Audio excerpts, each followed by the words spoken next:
Alors, bonsoir, bienvenue à mon live du lundi soir. Je suis encore content d'être avec vous ce soir pour vous montrer une nouvelle technique. Je ne sais pas s'il y a des gens qui sont être avec moi ce soir, qui vont me suivre. Je vais essayer de suivre aussi les commentaires en direct. Je ne suis pas encore habituée à toute cette technologie-là, mais on va essayer de s'habituer. Alors, ce soir, je vais vous montrer une nouvelle technique que j'ai un peu utilisée dans un autre de mes lives il y a quelques semaines. Ce soir, on va la faire d'une autre façon. Vous allez voir que en carterie, il y a plein de techniques qu'on peut utiliser. Puis, gênez-vous pas là, si vous avez des questions, là, de les mettre en commentaire. J'espère que vous allez aimer ma technique de ce soir. Et comme vous pouvez voir, oui, je vais encore utiliser les tournesols. J'aime les tournesols, mais ce que j'aime de ce kit d'étampes-là, ici qu'on voit, oui, qu'il y a des vœux intéressants, il y a la petite tournesol, les feuilles, mais la grosse fleur là, est vraiment intéressante, est vraiment facile à utiliser et on peut faire plein de choses avec. Donc, je ne peux pas m'empêcher de la réutiliser quand j'ai des nouvelles techniques. Alors, je ne sais pas si vous en souvenez, il y a quelques semaines, je vous ai montré comment faire cette carte-là. C'était, je l'avais fait en mettant des couleurs directement sur le tampon d'étampe. Puis après ça, en étampant, ça faisait un dégradé de couleur. Là, ce soir, je vais faire la même carte, mais avec une autre technique. Pas que je manque d'inspiration, que je ne sais pas trop quoi faire comme carte. C'est pas pour ça que je réutilise une carte que j'ai déjà faite.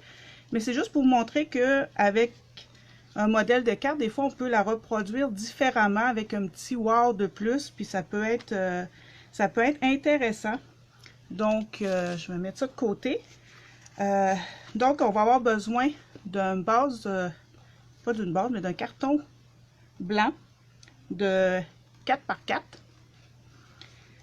et d'une base de carte de 4 pouces et quart par 8 pouces et demi qu'on va plier en deux. En préparant mon live de ce soir, je me suis aperçu que ma base de carte, c'est un carton qui vient d'être retiré du catalogue, qui était seulement là pour 2 ans. C'est un in color qui était disponible que pour 2 ans seulement, mais mon modèle de carte s'accordait bien avec cette couleur-là, donc je l'ai utilisé quand même. Mais si vous la trouvez jolie, je suis désolée, elle n'est plus disponible, mais il y a d'autres couleurs qui ressemblent à cela.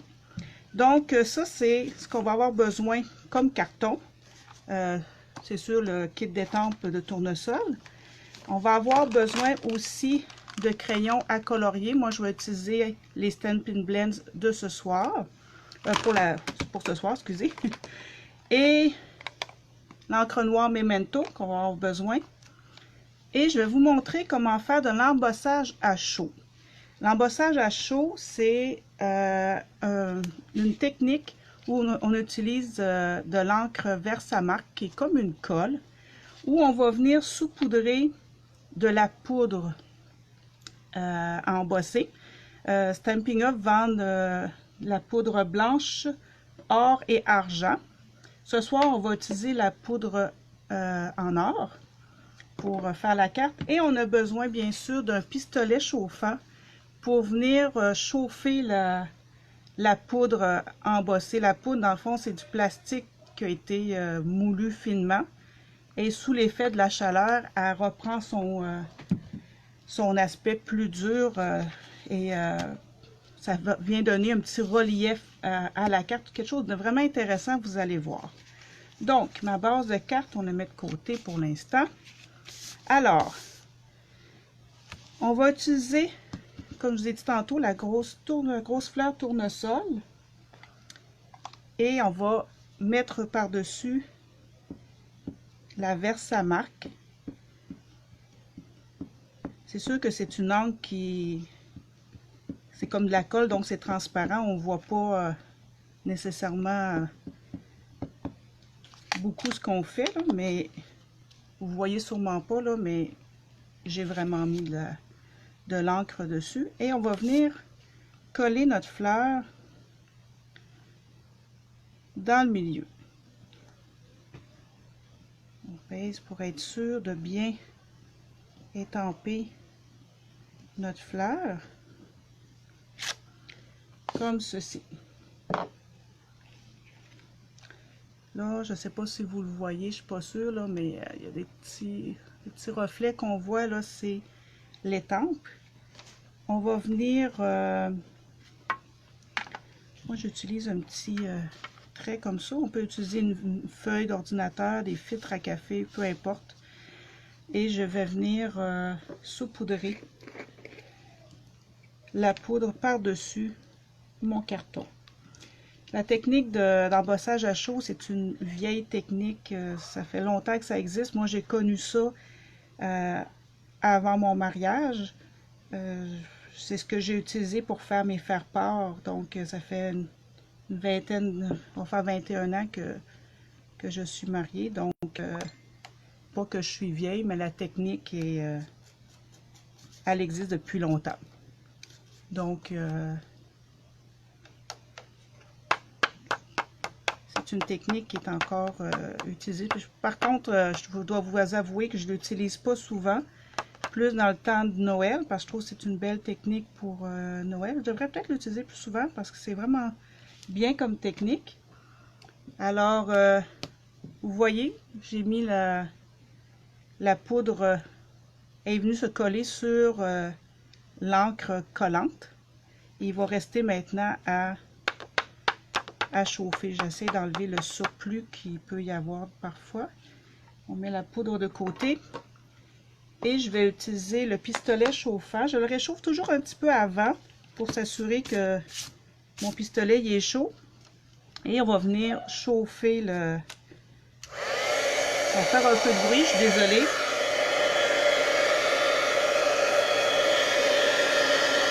Un peu. Et là, on va venir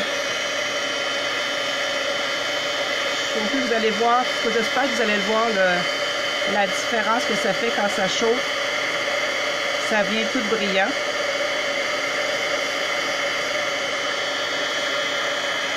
On voit déjà là, le changement que ça fait. Vous allez voir, ça fait vraiment beau.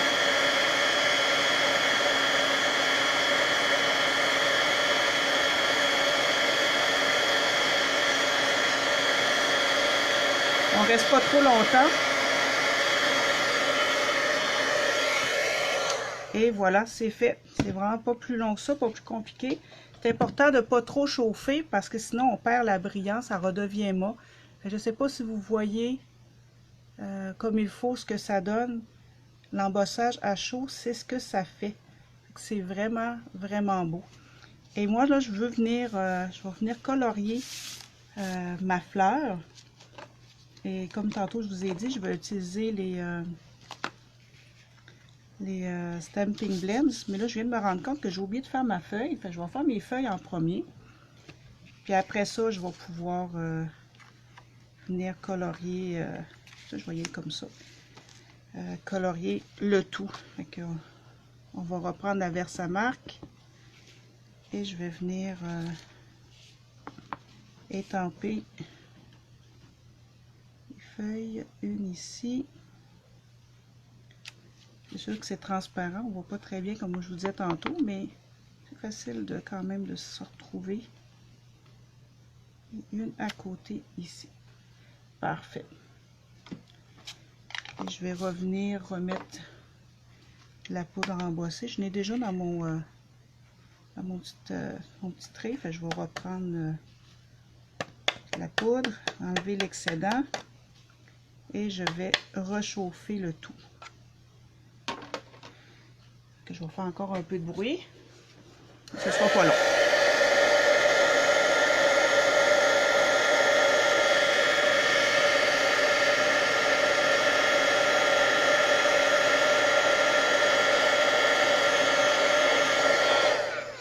comme cela. Ok, là on va être prêt à colorier. C'est important aussi de ne pas toucher trop vite pour s'assurer que ça sèche. Ça sèche rapidement, mais si on y touche, on peut venir enlever de l'embossage. Donc on fait attention, on attend que ça soit sec. Et là, on va venir colorier. Vous allez voir, c'est vraiment pas long à colorier, étant donné qu'on a de l'embossage qui est comme un peu 3D. Ça nous aide un peu à colorier rapidement. Donc, je vais prendre le brune dune pour faire l'intérieur de ma fleur.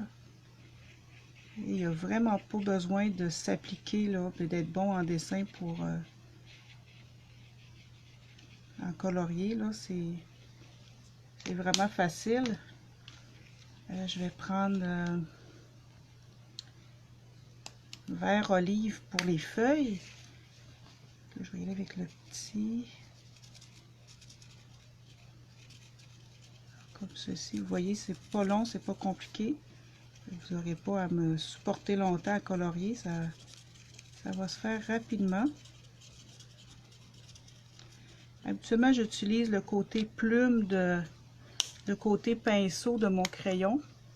Mais mon vert olive est vraiment dû à être changé. Puis, j'ai oublié de m'en commander un autre. Il va falloir que je le fasse. Celui-là, le foncé, la pointe est correcte. Fait que j'utilise le côté pinceau. Fait que vous voyez, c'est vraiment pas long et pas compliqué à colorier. Ça se fait facilement. Puis ça va faire, ça va donner un autre petit, un autre aspect à la carte, comme je vous disais tout à l'heure, un petit wow de plus. Vous allez voir, c'est comme moi, j'aime bien. Dans le fond, ça va vous donner deux idées de cartes avec la même carte, mais avec deux techniques différentes. Fait que ça vous donne plus de choix à faire. Maintenant que mes feuilles sont faites, je vais juste rajouter un peu de pâle à certaines places pour que ce soit mieux coloré. Comme ça, je pense que ça va mieux. Et pour la fleur, je vais prendre tarte au potiron. Donc, mon tournesol ne sera pas jaune. Mais je vais vous montrer tout à l'heure, je l'ai fait en jaune, puis j'aimais moins ça. Je trouvais que le petit côté wow n'était pas assez, assez présent. Donc, je préfère l'effet avec le orange. Vous allez voir la différence tout à l'heure. Donc, comme je vous disais, c'est juste de colorier, puis c'est vraiment pas compliqué. Ça se fait quand même rapidement. J'espère que vous voyez bien le résultat.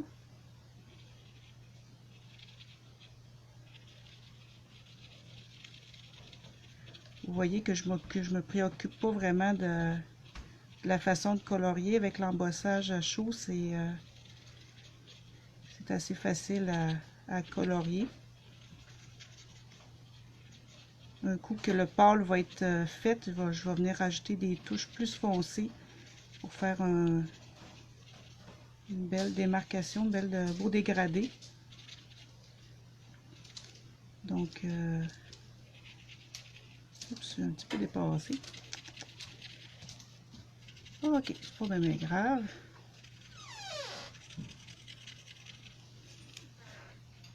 Presque fini. Comme ça. Et là, je vais venir rajouter. Déjà comme ça, je trouve que ça fait quand même bien, ça fait beau. Mais je vais venir rajouter un petit peu de foncé à ma fleur pour que ça lui donne des petits reflets. C'est rare qu'on regarde une fleur puis qu'il y ait une couleur. Il y a souvent des dégradés dedans. Donc, on va venir rajouter ce petit quelque chose-là qui fait qu'une fleur est plus beau, plus belle, excusez. J'ai mal accordé mes affaires. Comme ça. Vous voyez, c'est vraiment pas une technique, encore une fois, qui est compliquée. J'essaie toujours de vous montrer des façons de faire des cartes simples qui prend pas beaucoup de temps à faire. Il y a des techniques qui sont plus longues et plus compliquées, mais jusqu'à maintenant, les techniques que je vous montre, j'essaie de m'en tenir vraiment à quelque chose de simple. On n'a pas toujours nécessairement le temps de faire des cartes longues et compliquées. Et des fois, on a besoin d'une carte à la dernière minute. Donc, j'espère que mes idées de cartes techniques vous aident à vous lancer puis à faire vous-même vos cartes. Alors, voilà, c'est ce que ça donne. Alors, je ne sais pas si vous voyez comme il faut le résultat. Moi, en tout cas, de mon point de vue à moi, c'est vraiment beau. C'est vrai qu'à lumière et caméra, des fois, c'est différent, là. Mais j'aime vraiment le résultat. Je vais juste rajouter un petit peu de... Il y a des places que je suis comme pas très satisfaite. Bon, c'est pas pire, ça. Alors, qu'est-ce que vous en dites? J'espère que vous voyez avec la carte du début que je vous disais je vous avais déjà montré comment faire cette carte-là. C'est la même, mais vous voyez que ça, avec une technique différente, ça change la carte, ça rajoute un autre tiroir qui est intéressant. Alors, maintenant, on a juste besoin de coller ça sur la base de carte. On va se mettre de la colle.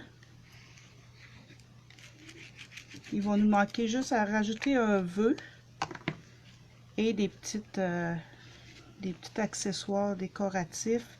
Et notre carte va être terminée. Alors,